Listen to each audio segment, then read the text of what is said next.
راہ خدا کے اندر جہاد کیتا ہے، بلکہ رومی کافر آپ کے بھتیجے لوط علیہ السلام کو قید کر کے لے گیا سن۔ ابراہیم علیہ السلام نے انہوں نے جہاد کر کے اپنے بھتیجے نے چھڑایا۔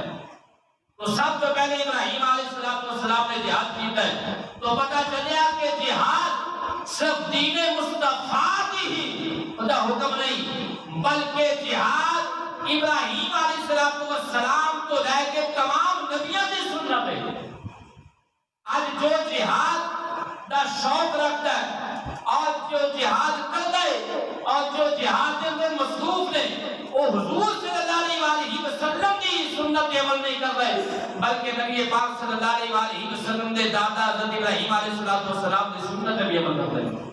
اللہ تعالیٰ یہ موقع میں نے تو ہمیں بھی عطا فرمائے، اور اللہ تعالیٰ ساری زندگی کے اندر بھی سانوں بھی سب رب العالمین جہادی توفیق عطا فرمائے۔ جڑے شوق رکھتے ہیں کیا جو آمین، شہید ہو گے جے جہاد کے اندر مرو گے۔